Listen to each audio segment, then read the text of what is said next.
Hello students, welcome back to my channel Shiksha competition. उम्मीद है आप अच्छे होंगे और अच्छे से तैयारी भी कर रहे होंगे। पेपर बहुत पास आ गया है और 18 जून को पेपर की डेट है और उम्मीद है कि आगे नहीं जाएगी, ऐसा कोई चांस अभी नहीं है। तो चलें, हम यहाँ पर हम हिंदी उपन्यास पढ़ रहे हैं और उसका हमारा नेक्स्ट टॉपिक है आज झूठा सच। झूठा सच जो यशपाल जी के द्वारा लिखा गया है, इसको हम आज यहाँ पर देखेंगे। ज़्यादा लॉन्ग ये नहीं है, इसमें ज़्यादा चीज़ें नहीं हैं, लेकिन हाँ फिर भी इसके जो कथन हैं वो पंक्तियाँ जो हैं वो आपको याद रखनी पड़ेंगी। एक बार किसने क्या कहा था, एक बार इसके लिए आप थ्योरी पढ़ लेना और प्लीज़ चैनल को सब्सक्राइब ज़रूर कर लेना। प्लीज़ प्लीज़ प्लीज़ चैनल को सब्सक्राइब करे बिना मत जाना। थोड़ी सी आपको 1 सेकंड का टाइम लगता है, लेकिन वीडियो बनाने में हमें कम से कम 2-3 घंटे का टाइम लगता है। तो इतना तो आप कर ही सकते हैं, सब्सक्राइब करें, सपोर्ट करें। तो चलें, हम ज़्यादा देर लगाएं, चलें। झूठा सच उपन्यास विभाजन की त्रासदी का चित्रण करता है। विभाजन यानी कि जो भारत पाकिस्तान का उस टाइम पर बंटवारा हुआ था, जब हमारा देश आज़ाद हुआ था, तो उस चीज़ को इसमें दर्शाया गया है। उसके क्या नुकसान हुए, फ़ायदा तो खैर कुछ भी नहीं हुआ, नुकसान ही नुकसान हुए, तो उसी को त्रासदी बोलते हैं। तो उस सब चीज़ का ये इसमें प्रस्तुत किया गया है झूठा सच उपन्यास में, जो कि यशपाल जी के द्वारा लिखा गया है। इसके लेखक कौन है? यशपाल जी। इसमें मानवीय जीवन की त्रासदी का प्रत्यक्ष दर्शन है। प्रत्यक्ष का मतलब होता है आंखों देखा हाल, इसमें बयान किया गया है। यह उपन्यास सामाजिक राजनीतिक पृष्ठभूमि पर लिखा गया है। इसको भी आप ध्यान रखेंगे।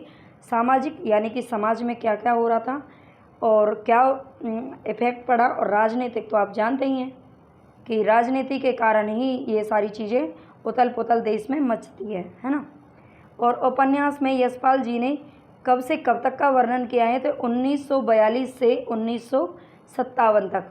ठीक है, झूठा सच जो उपन्यास है इसमें 1942 यानी कि जब तक देश आज़ाद नहीं हुआ था, और 1957 तक देश आज़ाद होने के बाद तक। ठीक है, इसमें पूरे उतार चढ़ाव को दिखाया गया है। झूठा सच जो उपन्यास है इसके 2 खंड हैं, 2 भागों में इसे बांटा गया है। पहला है वतन और देश, दूसरा है देश का भविष्य। वतन और देश 1958 में प्रकाशित होता है, देश का भविष्य 1960 में। ये दोनों ही पार्ट हमें पढ़ने हैं, दोनों की थ्योरी आप एक बार थोड़ा सा देख लेना, वैसे आपने पढ़ ली होगी। बाकी देखें यहाँ पर मुख्य पात्र, इसके मुख्य पात्र कौन से हैं, तो एक तो है तारा, जो कि सबसे इम्पोर्टेंट है इसमें। तारा ये मध्य वर्गीय परिवार की लड़की है, किंतु प्रगतिशील सोच रखने वाली है। ठीक है, इसकी जो सोच है वो कैसी है, प्रगतिशील सोच है, मतलब मॉडर्न ज़माने की जिसको हम कह सकते हैं। और तारा विभाजन की त्रासदी सबसे ज़्यादा झेलती है, ये भी पॉइंट आपको याद रखना पड़ेगा। जयदेवपुरी मध्यम वर्ग का प्रतिनिधि पात्र है। विभाजन के कारण परिवार से अलगाव हो गया है। जयदेवपुरी को जब देश का बंटवारा होता है तो इसका परिवार से ये बिछड़ जाते हैं। आगे एक पत्र का संपादक बनते हैं, संपादन करते हैं एक पत्र का, फिर विधायक बन जाते हैं और फिर कई कमेटियों का मेंबर भी बनता है। कौन? जयदेवपुरी। ध्यान रखेंगे, कनक संपन्न परिवार की प्रगतिशील सोच वाली लड़की है। इनमें क्या डिफरेंस है? कनक संपन्न परिवार की लड़की है, मतलब अमीर घराने से, अच्छे घराने से है, और तारा है जो वो मध्यम वर्गीय लड़की है। ठीक है, लेकिन दोनों की जो सोच है वो मॉडर्न ज़माने की है। जयदेव से विवाह होता है, किसका? कनक का होता है, फिर तलाक हो जाता है। ठीक है, तो इसका आप याद रखेंगे। अन्य पात्र इसमें जो हैं वो हैं असद, शीला, डॉक्टर प्राणनाथ, सोमराज, पंडित गिरधारी लाल, महेंद्र नायर, करमचंद कशिश, दौलू मामा, नब्बू, विश्वनाथ सूद। अभी हमने लास्ट वीडियो में हमने मेला आंचल पढ़ा था, उसमें विश्वनाथ प्रसाद थे, और विश्वनाथ सूद किस में है, तो ये झूठा सच उपन्यास में। मैंने वहाँ भी आपको बताया था कि विश्वनाथ के नाम से कई पात्र आपको देखने को मिलेंगे अलग अलग उपन्यासों में, अलग अलग कहानियों में, तो इनका आप बहुत अच्छे से ध्यान रखेंगे। सूद किस में है? झूठा सच में। ठीक है, सूद लेके क्या करते हैं लोग? झूठ बोलते हैं, झूठा सच, ऐसे कुछ ट्रिक बना लेना। और विश्वनाथ प्रसाद, प्रसाद कहाँ पर मिलता है? आंचल में, है ना, मतलब भगवान के आंचल में, माँ के आंचल से हमें क्या मिलता है? प्रसाद मिलता है। ऐसे मतलब कुछ भी आप लगा लेना। बंती, पुरुषोत्तम, नरोत्तम, PS गिल, जया, पूरनदेही, डॉक्टर श्यामा, एक डॉक्टर प्राणनाथ भी हैं और श्यामा भी हैं, कांता, कंचन, कनक भी है और कंचन भी है है ना, दोनों मिलते जुलते नाम है तो इनका ध्यान रखना। उर्मिला, उर्मिला किस में है, तो ये झूठा सच में है। सीता भी है और निरंजन चड्ढा भी है। उर्मिला और सीता आप जानते हैं रामायण के 2 पात्र हैं और बहुत ही मतलब पात्र क्या हैं, सीता माता और उर्मिला, ये मतलब आप जानते ही हैं भगवान है, मतलब देवी हैं। तो इन दोनों को के नाम से भी यहाँ पर पात्र रखे गए हैं, उर्मिला और सीता। इनका ध्यान रख लेना, मतलब दोनों को जोड़ लेना। उर्मिला और सीता क्या थी, बहन बहन थी, जनक की बेटी।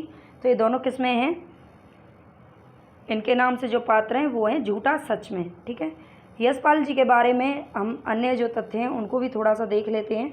ऐसा नहीं है सिर्फ उपन्यास से ही आपको क्वेश्चन पूछा जाएगा, बाकी उनके अलग जो उपन्यास हैं उनसे भी क्वेश्चन पूछा जाता है, क्रम से भी पूछा जाता है, कई बार पूछा गया है। तो इनका जो जीवन काल है 1903 में जन्म होता है और 1976 तक ये यहाँ पर रहते हैं। ठीक है, इसके बाद क्या करते हैं, चले जाते हैं। तो यशपाल जी का जो जन्म है वो 1903 में और 1976 तक इनका जीवन काल रहा। इनके अन्य उपन्यासों की हम बात करें, अन्य क्या सारे उपन्यास ही देख लेते हैं यहाँ पर। दादा कामरेड 1941 में लिखा था, देशद्रोही 1943, दिव्या 1945, पार्टी कामरेड, एक दादा कामरेड एक पार्टी कामरेड, ध्यान रखेंगे 1946, मनुष्य के रूप 1949, अमिता 1956, झूठा सच 1958 और 60, 2 इसके खंड प्रकाशित हुए थे। 12 घंटे 1962, अप्सरा का सांप 1965, क्यों फंसे 1968 और मेरी तेरी उसकी बात 1973। ठीक है, तो ये इनके जो उपन्यास हैं वो सारे हमने यहाँ पर मेंशन कर दिए हैं। ठीक है, एक बार आप इनको अच्छे से याद कर लेना और प्लीज़ चैनल को सब्सक्राइब ज़रूर कर देना। ये रिक्वेस्ट है मेरी आपसे, प्लीज़ चैनल को सब्सक्राइब ज़रूर करें, शेयर करें, सपोर्ट करें, एक लाइक ज़रूर करें। धन्यवाद।